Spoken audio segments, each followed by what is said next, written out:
314e journal de bord de Jean-Marie Le Pen, bonjour. Bonjour. Alors, nous allons commencer par l'affaire de la semaine, c'est évidemment l'aveu de Jérôme Cahuzac. Quelles sont vos réactions?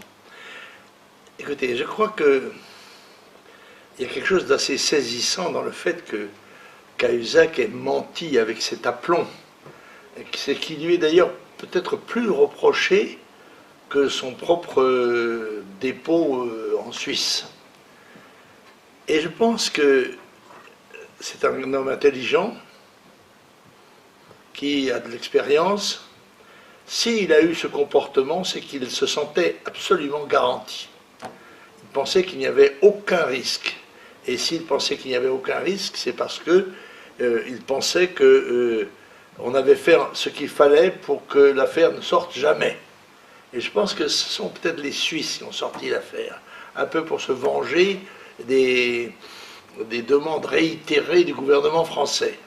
Vous en voulez de la clarté, de la transparence? Eh bien, on va vous en donner, voilà. Voilà, je crois que c'est ça, car autrement c'est inexplicable.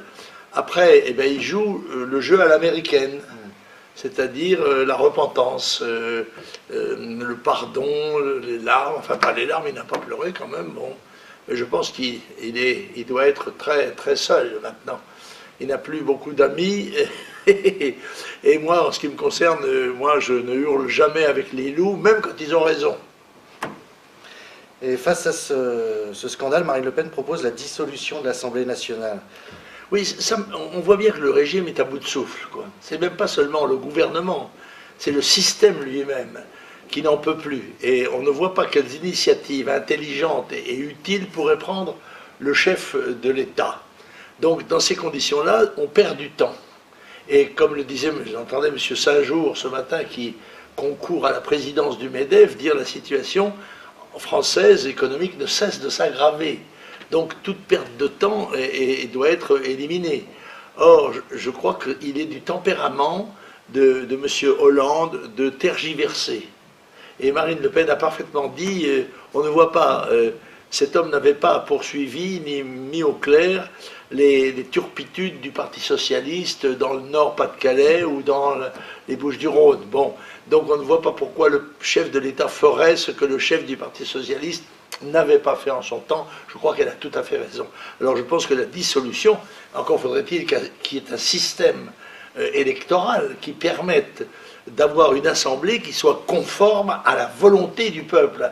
Alors qu'actuellement, le système électoral de l'élection, le scrutin à 2 tours, eh bien, fait qu'il y a une connivence entre la gauche et la droite qui bloque en quelque sorte l'évolution du système et qui le coupe tout à fait du peuple qui va un jour se mettre en colère. L'UMP aussi s'offusque de cette affaire. Est-ce qu'ils sont bien placés, les cadres de l'UMP? Non, c'est l'hôpital qui se moque de la charité.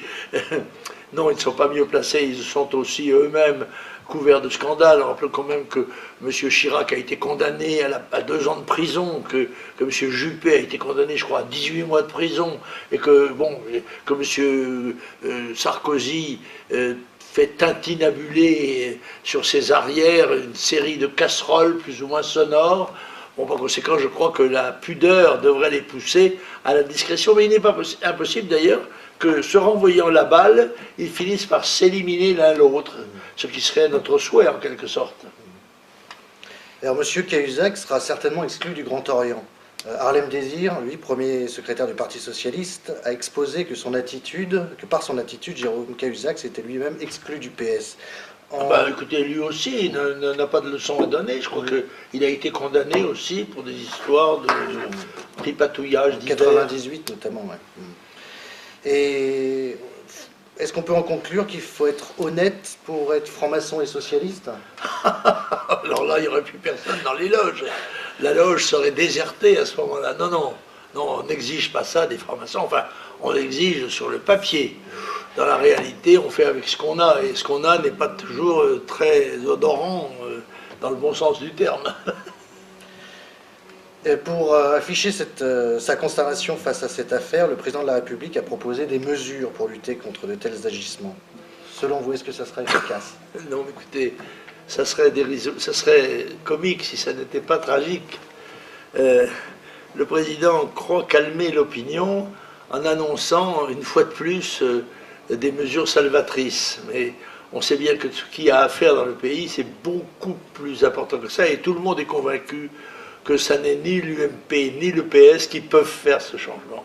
Et c'est la raison pour laquelle je crois que le Front National, qui incarne désormais, je pense, et qui incarnera encore plus demain l'espérance de propreté et d'efficacité des Français, arrivera au pouvoir par les modes démocratiques. Le président de la République et son Premier ministre assurent ne pas avoir été mis au courant plus tôt de la réalité de la situation de leur ministre des Finances. Est-ce qu'ils sont incompétents, naïfs ou menteurs? J'ai tendance à penser qu'ils soient menteurs, moi. Il n'est pas possible que les autorités, à quelque niveau que ce soit judiciaire, juridique, politique, social, aient ignoré la réalité de ce dossier. Ce que je crois, c'est que le scandale que ça allait soulever était tel qu'on a tout fait pour essayer de le bloquer. On ne voit pas pourquoi ce que nous savions, ce qui se savait, comme d'ailleurs se savait en d'autres temps, le fait que le président Mitterrand abritait sa fille dans les palais nationaux, on savait, tout le monde savait ça, des journaux en avaient parlé, mais la grande presse avait été muette. Autrement dit, le système avait couvert. Et là, je crois que c'est un peu la même chose, et brusquement, ça a lâché. Et dans ce contexte, un nouveau sondage est sorti cette semaine qui montre que la popularité de Marine Le Pen ne cesse de s'accroître. Pour quelles raisons, selon vous? Écoutez, je crois que c'est relatif. Hein, quand ça baisse, c'est ça le principe des vases communicants. Quand ça baisse chez Hollande, ça monte chez Marine. Et dans ce cas-là, tous les espoirs sont permis. Et dans un autre domaine, au niveau de l'insécurité, en moins d'une semaine, en Île-de-France, un lycéen de 16 ans a été poignardé pour son blouson, dans le 11e arrondissement. Un jeune homme a été poignardé à la gorge pour une cigarette, à Aubervilliers. Une femme de 85 ans a été tabassée pour son sac à main dans le 19e arrondissement par des adolescents de 14 ans. Un homme a été tué par un tesson de bouteille planté dans la gorge dans le RER, etc. Bref, tous les jours nous apporte son lot de sauvagerie. Qui blâmer et comment sortir la France de cette situation? Écoutez, c'est l'État qui est responsable de l'ordre public. C'est à l'État de prendre les dispositions nécessaires pour que les méchants tremblent et que les bons se rassurent, selon la formule d'un de nos rois. Je crois que la réforme fondamentale est à faire sur le plan judiciaire, sur le plan policier, sur le plan pénitentiaire. Rien de tout ça n'est esquissé. Par conséquent, on ne peut pas exiger des magistrats une rigueur plus grande puisqu'ils ne sont pas en mesure de mettre en prison les gens qu'ils ont condamnés. Par conséquent, tout cela est à revoir complètement. Je rappelle, on n'est jamais si bien servi que par soi-même, qu'en 2001, j'avais demandé la construction de 100 000 places de prison. C'est ce qui correspondait aux besoins de rénovation comment dirais-je, du capital immobilier de la pénitentiaire, et aussi à l'augmentation de la population et à l'augmentation de l'insécurité dont on sait qu'elle est directement consécutive tout de même de l'immigration massive qui a été tolérée depuis 30 ans dans notre pays. Mais est-ce que les représentants de l'État, suite à des affaires comme celle de Jérôme Cahuzac, sont légitimes pour agir? Ils sont légitimes dans la mesure où ils sont en charge. Moralement, il n'est pas sûr qu'ils soient légitimes, mais politiquement, c'est eux qui sont au pouvoir. Et le pouvoir implique en lui-même une légitimité. Et il est évident que s'ils ne font pas ce qui est à faire, il est évident qu'ils perdent à ce moment-là toute même apparence de légitimité. Toujours cette semaine, des Roms expulsés d'un camp à Villeurbanne ont attaqué le préfet du Rhône devant le tribunal administratif en exigeant d'être relogés et ont obtenu gain de cause. On sait bien, vous savez, qu'il y a quand même un tiers de la magistrature qui se revendique de gauche ou d'extrême gauche. Par conséquent, on voit qu'il y a une espèce de guerre qui est menée par ce qu'on pourrait appeler la mouvance trotskiste contre le pouvoir socialiste, accusé de collaboration capitaliste, et par conséquent, il n'est pas exclu que ce soit des pots de banane qui soient glissés sous les pieds du gouvernement.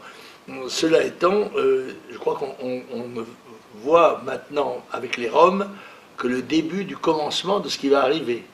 car il y a environ 10 millions de Roms entre la Bulgarie, la Roumanie et la Hongrie, et à partir du 1er janvier 2014, ils vont pouvoir circuler librement en Europe. Par conséquent, il faut s'attendre à ce qui arrive ici des centaines de milliers d'immigrants roms. Peut-être que c'est leur arrivée qui fera se rendre compte aux Français du drame national que constitue l'immigration massive. Autre sujet, en Corée du Nord, le régime menace les démocraties de la région et les États-Unis de représailles sanglantes s'ils ne sont pas mis fin à des exercices militaires qui ont lieu actuellement. Selon vous, s'agit-il de menaces en l'air ou doit-on s'inquiéter réellement? Bon, la disproportion des forces est colossale entre les capacités militaires et nucléaires des États-Unis d'Amérique et ceux de la Corée du Nord. Évidemment qu'il n'y a pas photo, comme on dit aujourd'hui, mais il n'en reste pas moins que jeu de main, jeu de vilain, que même les rodomontades du gouvernement ou des attitudes peuvent à un moment donné déclencher involontairement. On sait que beaucoup des guerres qui se sont produites n'ont pas correspondu à la volonté réelle des gouvernants, mais ils ont été entraînés dans une espèce de spirale de provocation successives et réciproques, et brusquement la guerre est établie. On sait toujours d'ailleurs comment elle commence, on le voit bien au Mali, et on ne sait pas comment elle finira. Et enfin, pour finir, peut-être le pauvre con de la semaine. Bah écoutez, il s'est désigné lui-même, je n'ai pas besoin de faire comment dirais-je, un commentaire particulier. Je crois que Jérôme Cahuzac acceptera cette dénomination qui me semble correspondre à la réalité. Alors je ne vous donne pas aujourd'hui de livre, parce que je l'ai oublié matériellement, mais c'est un livre qui s'appelle Criminel, pardon, je cherche, c'est Crime sans châtiment. Crime sans châtiment, c'est une paraphrase de la pièce de Dostoïevski, mais c'est un livre qui n'est pas écrit par un de nos amis politiques, mais qui relève tout de même la responsabilité écrasante des États-Unis dans le développement de l'islamisme et dans la succession d'événements qui ont frappé l'Irak, l'Afghanistan, etc. Et je le présenterai plus longuement la prochaine fois, je l'amènerai pour qu'on le voit physiquement. Je crois que c'est quelque chose qu'il faut lire, mais un chiffre me revient à l'esprit, 2 chiffres, même si vous voulez, puisque un, c'est qu'il a été tiré sur l'Irak environ 1 million d'obus à uranium appauvri.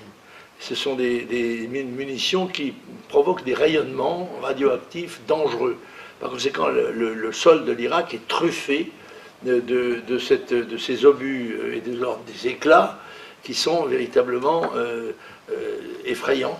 Je rappelle aussi un chiffre pour ceux qui donnent des leçons à Assad en Syrie et qui lui reprochent les 70 000 morts qui sont d'ailleurs en fait de responsabilité au moins partagée entre les rebelles et lui, bref, mais ils sont attribués exclusivement à Assad. Je voudrais rappeler simplement que l'ONU avait signalé que le blocus américain en Irak avait provoqué la mort de 1 million d'enfants irakiens.